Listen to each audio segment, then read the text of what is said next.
Welcome to another In Wheel Time podcast, a 30-minute mini version of the In Wheel Time Car Show that airs live every Saturday, 9:30 a.m. to noon Central.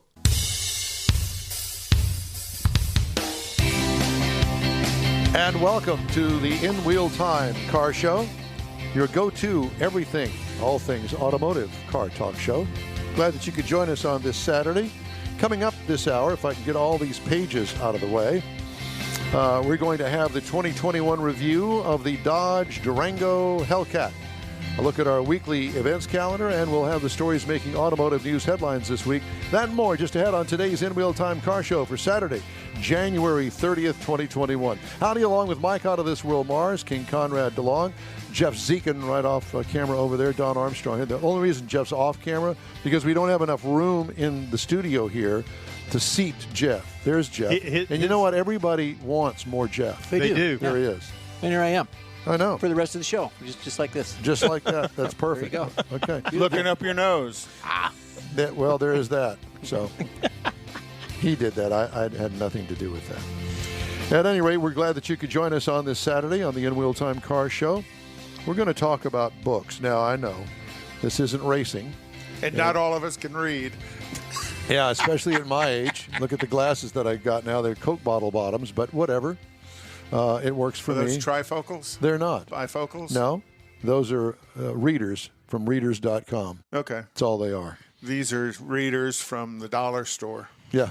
Well, I used to do the dollar store readers, but the problem with those is they don't last very long for me. That's why you buy a bunch of them. Well, did the prescriptions run out or something? Or you? No, the number just doesn't go high enough for Don right now.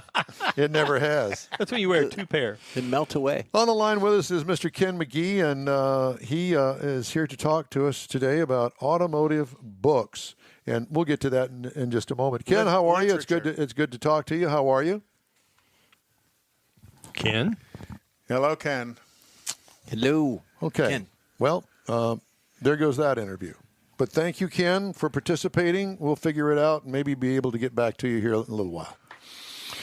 But in the meantime and in between time, I did want to tell you about an automotive recall, and that's the 350,000 Pathfinders over the brake light switch defect. Now, this is the second time that this has happened.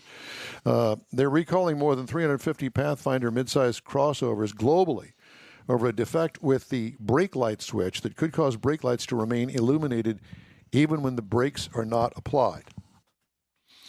The latest recall, which affects certain 2013 to 15 Pathfinders, provides a new remedy to previously recalled Pathfinders from 2013 to 2014 model years. So they're recalling the recall. They're recalling the recall because they didn't fix it right. Like the driver, the Takata airbags. The driver also may be able to shift the vehicle out of park or start the engine without depressing the brake pedal, potentially increasing the risk of a crash or rollaway. Okay.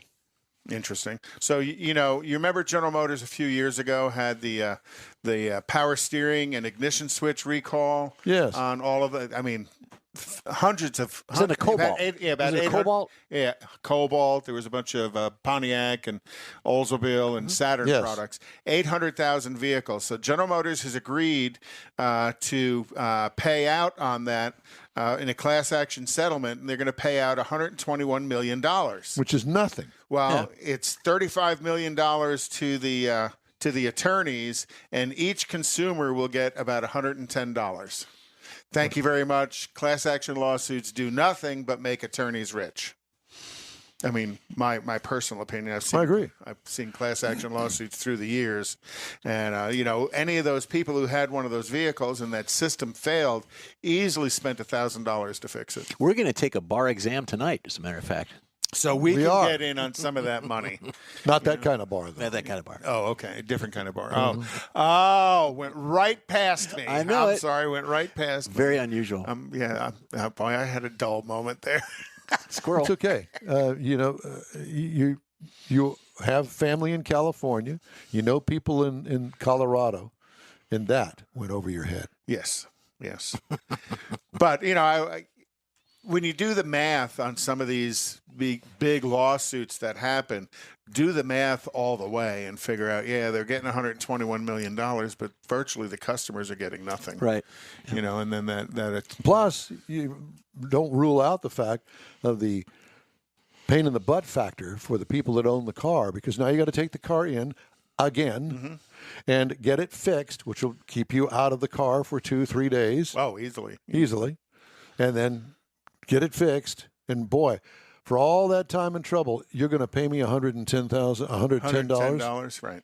I don't The think so. technicians are making more money on it for the repairs. Not really. Well, Not really. They're getting a warranty on it. I understand, but when it comes to that kind of, he'll tell you. Yeah. When it comes to that kind of warranty work, mechanic doesn't make anything. Well, off you of that. do enough of them at a time. I mean, Well, yes and no. I mean, ultimately, when they come to a recall, they've trimmed all of the profit out of it for both the dealership and for the technicians. So, technicians work on productivity. They get paid X amount of time to do a job.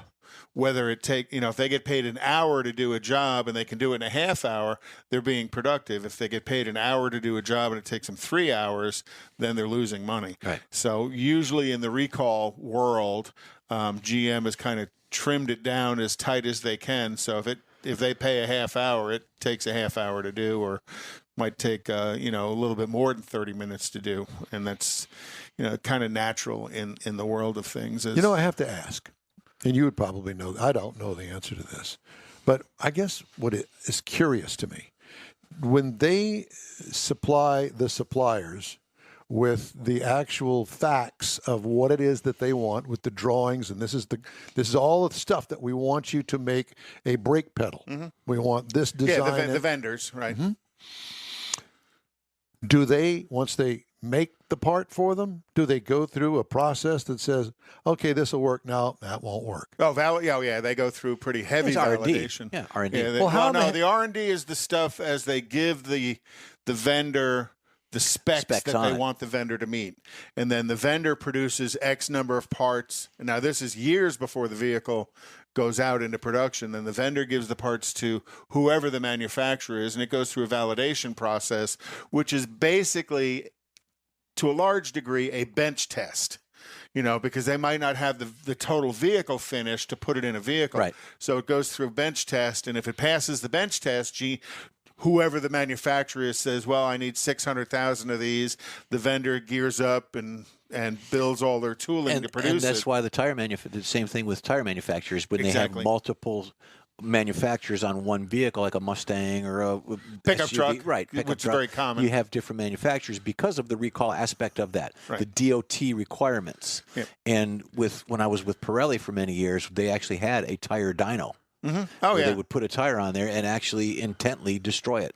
Because it had to meet certain specs. Right. So as these vendors produce these parts, these components to meet those specs, the spec is met basically on a bench. And then once they put them in the car and you insert all of these other influences and they begin building the car, now things go wrong, and that can lead to a lot of recalls. Let me ask you this. Does the company that makes the part, which is not the car manufacturer, the company that makes the part, do they not have something in a clause in some sort of a legal document that says, hey, look, if you screw up, you're paying for it, not us? Yeah. There's I'll call it, in my world, when I was working at General Motors, this is a chargeback to the vendor, which is why Takata has gone through Chapter 11. Chapter 7, I can't remember which, but Takata has gone through. Chapter 11 is where they repay the debt. Chapter 7 is where you're done. I'm glad you know the difference. I don't. Well, Takata has gone through some kind of bankruptcy, right?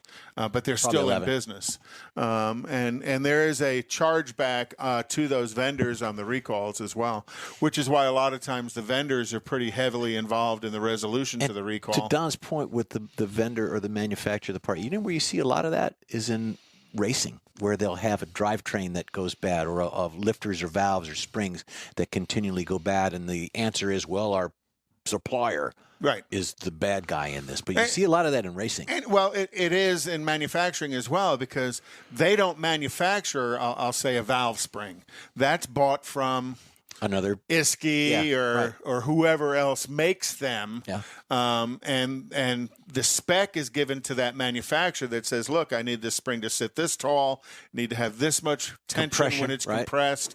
It needs to be a multi-level spring. It needs to be able to hold its durability at X RPM for X amount of time. They take it, they bench test it, and it works. And then you put it in a car and it breaks. And then you call it, and then you call it Takata after that. Well, you fix it under warranty, and if they can at just fixing it under warranty, there isn't always necessarily a chargeback to the vendor on that, but there can be in certain instances. So, yeah, the vendors are held financially accountable for defective work, but ultimately the buyer holds the manufacturer of the vehicle accountable for it because they don't realize that Takata was making the airbags. Well, it's the end liability is what it is. Right.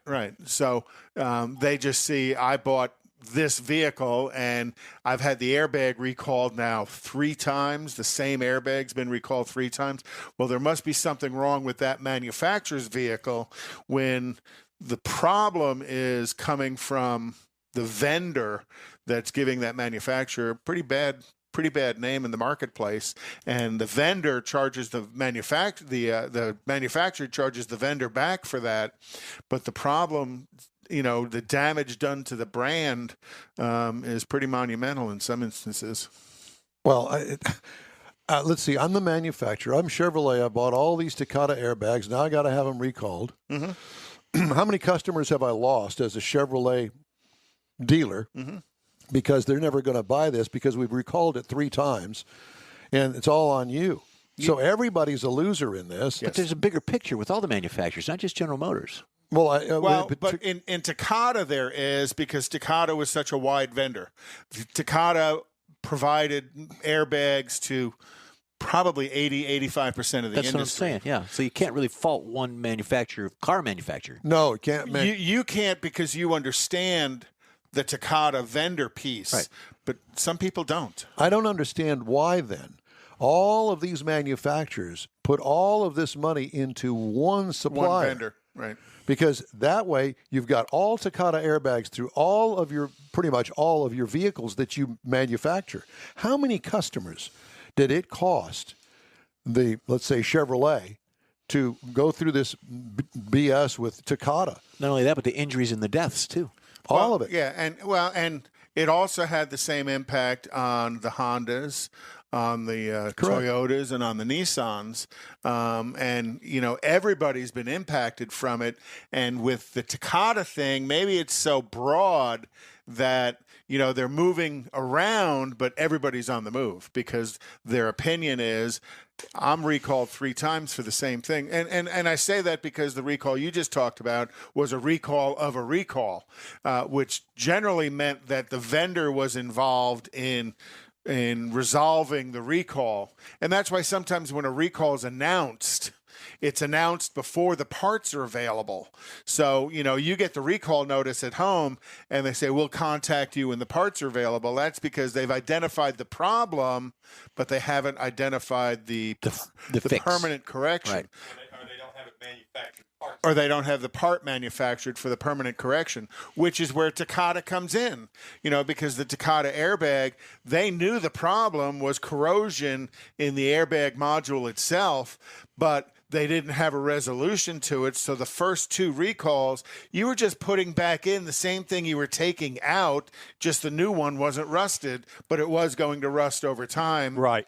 Based in whatever your environment And originally, is. when you said you just brought it up with the rust or the corrosion, it was only in certain states they were finding this, and then it blossomed and blew up into everywhere. Yeah, because it was originally in the Gulf Coast area. Well, Arizona, Arizona wasn't involved. Colorado wasn't involved because they didn't have the right. humidity issues. So, and then, anything on corrosion, certain parts of the country aren't going to experience it like others early on, but they're going to experience it. So that's why Takata airbags went bust. Basically worldwide, because they were such a huge vendor of airbags to Europeans, Koreans, American, Everybody used them. and Asian cars. Everybody used them. because they could produce. They could produce it at a much lower cost because of the Economies volume. of scale. It's low bidder. You got low bidder is who's putting airbags in your car. You got low bidder who's putting brakes on your car as well. It's kind of scary to think, especially after what I just talked about on brakes, brake fluid and stuff. But that's the nature of the business. Airbags. Well, I'm all for making money, but however, when it comes to things that are really, really important, things like airbags that blow up in your face for no reason at all. Let's spend another 10 cents and get one that doesn't blow up, because that's probably what it all boils down to. And you'd be surprised. Well, you'd be real surprised at how little the cost is to make those adjustments in something. But when you're building, 30 million components, if I can save 10 cents a component, I've saved $3 million. You don't have a microphone on, right? And it adds up pretty quick. Well, what Mike was saying is it gets down to the pennies, and he's right. It does get down to the pennies as a cost of scale. It is, they do things to save a cent here and a cent there, and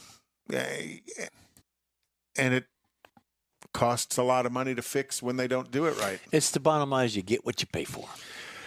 Well, okay, so with that in mind, let's just take, for instance, a performance car. Let's take a Chevrolet Camaro, okay? And let's take a ZR1, ZL1? ZL1 with a supercharger. Right. So it's got upgraded brakes, upgraded suspension. Well, Chevrolet put that on there at an extra cost to Chevrolet. But they pass it on to you because they're going to spend, Yeah, they do. That's the option cost. Right. So why not just raise the price of the cars across the board to put those on there? Because if you're going to buy a Camaro, you want to have the performance, not the six-cylinder. I got that. But if I'm going to buy a Z28, a V8, anything, aren't I going to want to have the brake upgrade and the other stuff that goes along with it? And most of that they package together, that there is a cost increase to it. Look at some of the cars you review. Your base price is $25,000. My price is tested is $42,000. So all of those upgrades in content and package optioning are there, but still there is somebody trying to save a penny along the way, because every penny they can save, you make is a million. profit. Yeah, you make a million cars. Well, one penny adds up to be a lot. So, and when that decision involves safety and quality, that's what damages the brand image quickly. And if you look at it over time, those brand images have been damaged on certain manufacturers over time. You're going to say, hey, we've been building a good car, and then we make a mistake and we go down, then we come back. It's the manufacturers that continuously stay relatively high in their build quality that are the growing manufacturers. So, and that changes from year to year. Everybody has their experience. Every manufacturer has their experience with recalls, and we've been talking about that here lately, is the volume of recalls. Whoever it is recalled, 300,000, 400,000 vehicles. The question is, how does that recall impact the brand loyal customer of that manufacturer, or does it not? And in some instances it doesn't, because their brand loyalty is stronger than their negative view of having a recall on their vehicle. I know that sounds kind of weird, but some of the Asian import brand loyalty is sky high, and European import brand still here in the loyalty United is sky States. high. How about the Ford F-150? I think is pretty much the same thing. Exactly. Yeah, that's a great example from an American car. Right. Because, when it comes down to it, and Mike and I have driven all of the trucks that there are to drive, all of them that are currently manufactured. And to me personally, and I really don't have a brand loyalty. If it were anything, it would have been a Chevrolet back in the day. Not anymore, especially now that I drive all these cars all the time. But I will say that, and I was never a huge Dodge truck fan, but in current day, the Ram brand, it tops them all. Oh, absolutely. I mean, same thing. I've had Fords. I was real partial to Chevrolet, particularly when my best buddy was the service manager, and my son worked at the Chevrolet dealership. Yeah. Service was great. Yeah. Well, George came on and said that Takata actually did file Chapter 11, and they're selling their assets to somebody else in Japan. Thanks, George. I appreciate that. I don't buy the assets because they'll blow up before you get them. Oh, they'll rust. I was one of the two. always a GM fan or a GM brand loyal because my dad was with General Motors. Sure. So I think the last one I had. That's how they build those Right. brands. The last one I got was from Richardson Chevrolet, as a matter of fact. No, good, These good to know. buffed little pinstripe lines in the edges of the paint, right? Well, I'll tell you. So my cousin Steve up in Wisconsin, you guys know him. He had a ginormous, like 40-foot trailer that he towed around. It was a fifth wheel. And he had a Chevrolet Silverado 3/4 ton, single wheels in the rear. Okay. And he drove it, I don't know. It was out of warranty, 50,000 miles or something on it. The turbocharger went out. And he'd had trouble with it before. And somehow, some way, they were able to fix it. Last time, they had to take the cab off because the turbocharger. Duramax. Yeah. Because the turbocharger is underneath the cab, so they had to lift the cab off. Took him 2 weeks on the road with the fifth wheel behind him. Oh, gosh. He was ticked, and I'm saying that nicely. Ford has the same thing. And that was the end of the Chevrolet brand for him. It's neat when you walk to the shop and you see The cabs are up here, and you got the technicians basically rodeoing the engine and transmission because he's got one leg on each side of it while he's sitting on it and working on it. It's so the actually more brand common than you loyalty think. went out the window. He's back in a Ford now. Yeah, I used to walk through the shop, then it would be like that, and the technicians crawling around. I need to drive that at 4 o'clock for a test.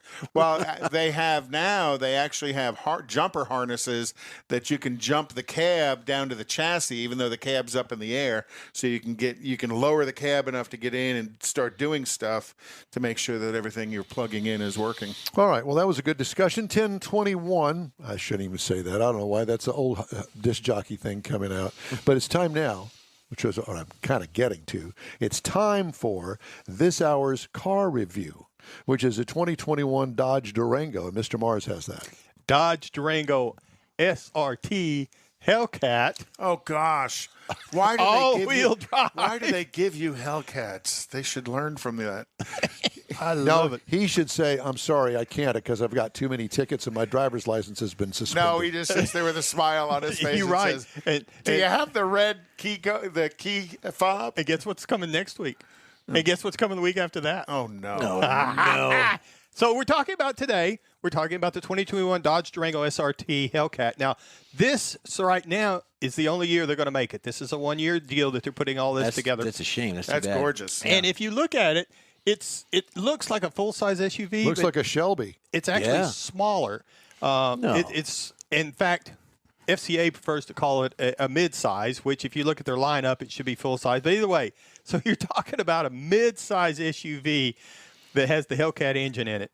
So actually, you can get the Durango in 5 trim levels. This is the 3rd gen, but this thing's been around since 2011. They just keep tweaking it and making things a little bit better. So for this year, for the SRT model, they got a new front fascia. It's been kind of redesigned, give it a little more aggressive look to it.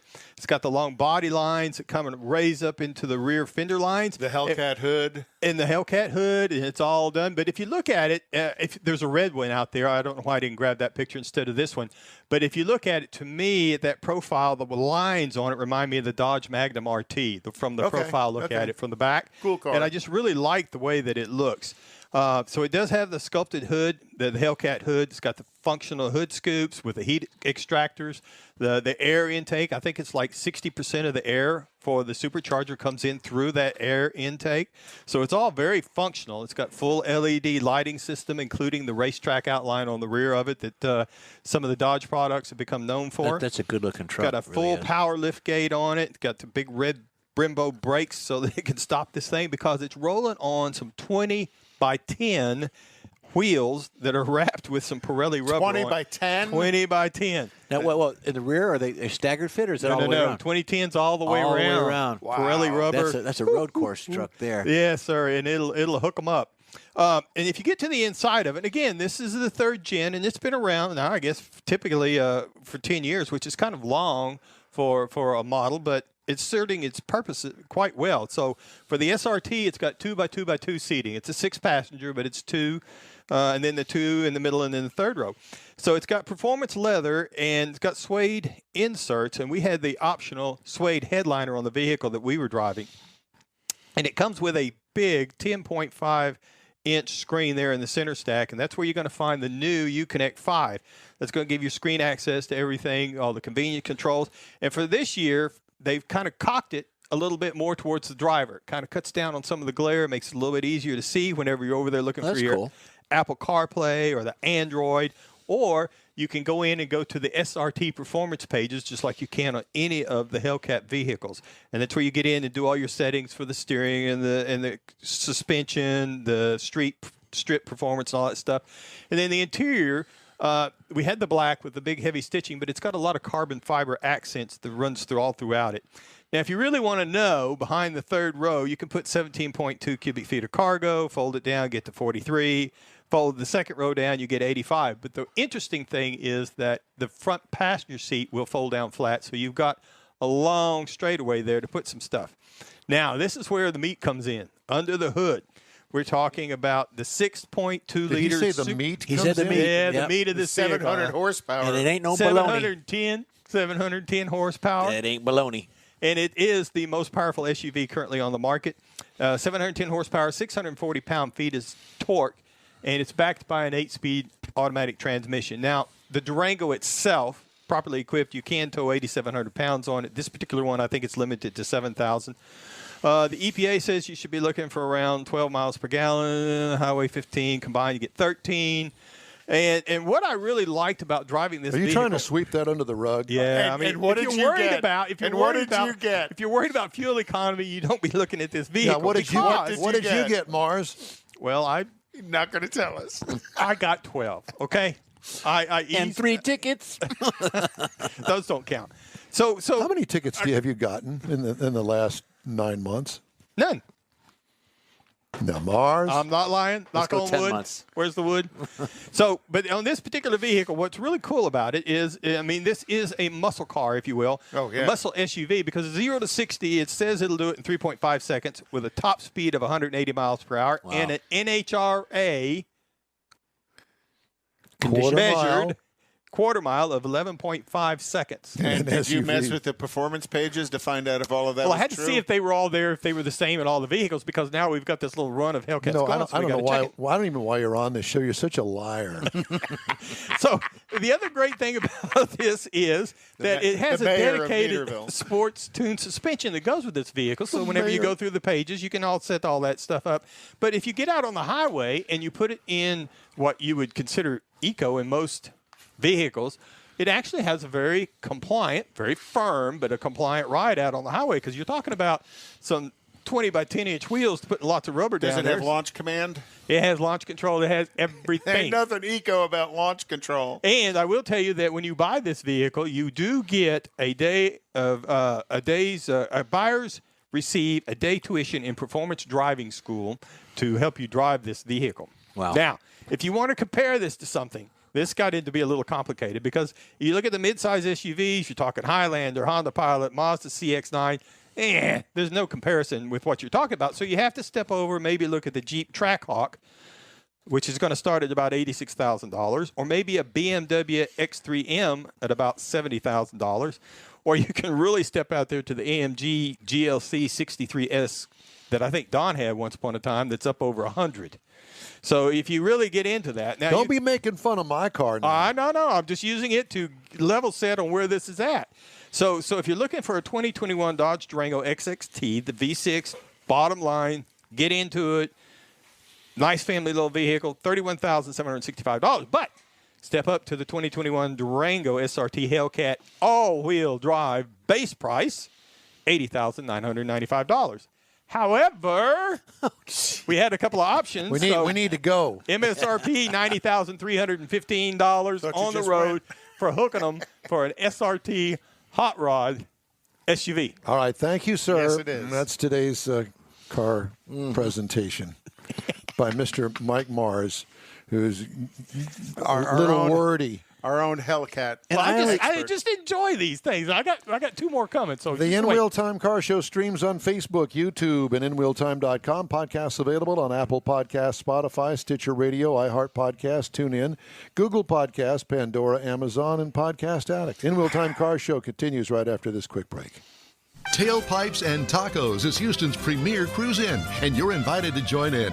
Whether you're a cruiser or spectator, Tailpipes and Tacos is the place to enjoy made-to-order breakfast tacos, fresh coffee, and mingle with Houston's fun car people. Mark your calendar for Saturday, February 20th for Tailpipes and Tacos at the Lupi Tortilla Mexican Restaurant in Katy, 8 a.m. to 11 a.m. Tailpipes and Tacos is free, and everyone's invited. You will see collector cars, hot rods, customs, magnificent originals, and resto mods all at one location. Cars from all over Southeast Texas cruise in and show off in a friends and family event at the Lupi Tortilla Mexican Restaurant on the Grand Parkway at Kingsland Boulevard, just south of I-10 in Katy. Drag racer, car enthusiast, and Lupi founder Stan Holt brings you Houston's hottest cruise-in, Tailpipes and Tacos, Saturday, February 20th, 8 a.m. to 11 a.m. at Lupi's in Katy. The In Wheel Time Car Show will be there too. Get your ride ready, and we'll see you at the Tailpipes and Tacos Saturday morning cruise-in, February 20th, 8 to 11 a.m. at Lupi's in Katy, weather permitting. That's it for this podcast episode of the In Wheel Time Car Show. I'm Don Armstrong, inviting you to join us for our live show every Saturday, 9:30 a.m. to noon Central on Facebook, YouTube, and our InWheelTime.com website. Podcasts are available on Apple Podcasts, Spotify, Stitcher Radio, iHeart Podcast, TuneIn, Google Podcast, and Podcast Addict. Keep listening, and we'll see you soon.